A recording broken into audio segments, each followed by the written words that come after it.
নমস্কাৰ সকলোকে জ্ঞানৰ পোহৰ ইউটিউব চেনেলটোলৈ স্বাগতম জনাইছোঁ। ছাত্ৰ ছাত্ৰীসকল আমাৰ আজিৰ এই ভিডিঅ'টিত আলোচনা কৰিবলৈ লৈছোঁ ক্লাছ 6ৰ সমাজ বিজ্ঞানৰ নতুন পাঠ্যপুথি সমাজ বিচিত্ৰাৰ পাঠ নং 1ৰ অনুশীলনী 2 আৰু 3ৰ সকলোখিনি প্ৰশ্ন উত্তৰ।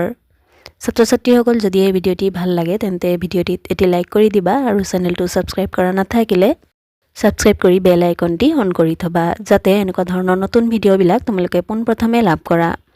সো ষ্টুডেন্টস এতিয়া আৰু বেছি দেৰি নকৰি তোমালোকৰ পাঠ্যপুথিখনৰ চেপ্টাৰ 1ৰ অনুশীলনী 2 উলিয়াই লৈ চোৱা।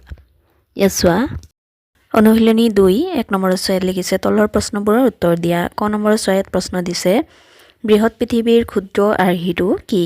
ইয়াৰ উত্তৰত লিখিবা বৃহৎ পৃথিৱীৰ ক্ষুদ্ৰ আৰ্হিটো হ'ল গোলক। ইয়াৰ পাছত নেক্সট খ নম্বৰৰ প্ৰশ্নটিত চোৱা। ইয়াত প্ৰশ্ন দিছে পৃথিৱীৰ পৰিধি কিমান? ইয়াৰ উত্তৰত লিখিবা পৃথিৱীৰ পৰিধি হ'ল প্ৰায় 40,000 কিলোমিটাৰ।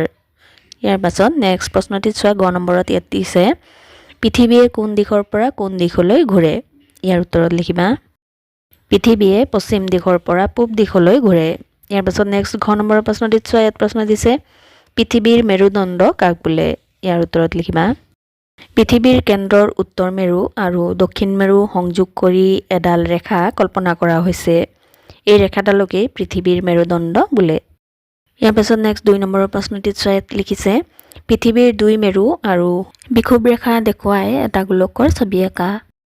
এই প্ৰশ্নটিৰ উত্তৰত তোমালোকে এটা গোলকৰ ছবি আঁকিবা। তোমালোকৰ টেক্সট বুকত আছেই। তাৰ পৰা এটা গোলকৰ ছবি আঁকিবা আৰু গোলকৰ সোঁমাজেৰে যোৱা ৰেখাডাল পথালিকে যোৱা ৰেখাডাল হৈছে বিষুৱ ৰেখা আৰু ওপৰ ফালে লিখিবা উত্তৰ মেৰু আৰু তলফালে লিখিবা দক্ষিণ মেৰু। ইয়াৰ পাছত নেক্সট তোমালোকৰ টেক্সট বুকত 3 নম্বৰ অনুশীলনী উলিয়াই লৈ চোৱা। ইয়াত লিখিছে 1 নম্বৰ তলৰ প্ৰশ্নবোৰৰ উত্তৰ দিয়া।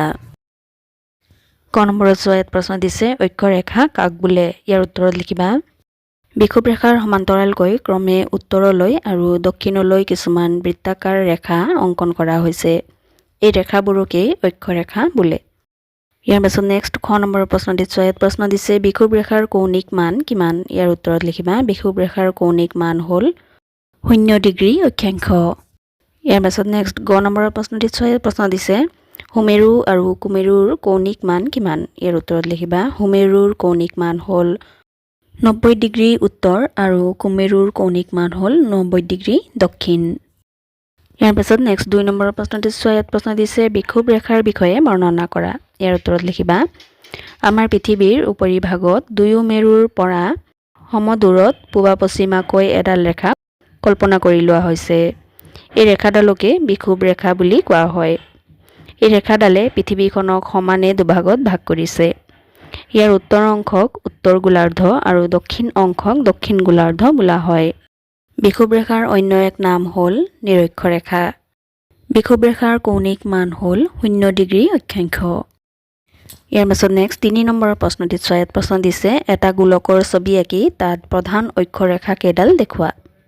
ইয়াৰ উত্তৰত তোমালোকে এটা গোলকৰ ছবি আঁকি ল'বা। প্ৰথমে তোমালোকৰ টেক্সট বুকত আছেই। তোমালোকে তাৰ পৰা চাই প্ৰধান অক্ষৰেখা কেইডাল এনেকৈ চিনাক্ত কৰি দিবা।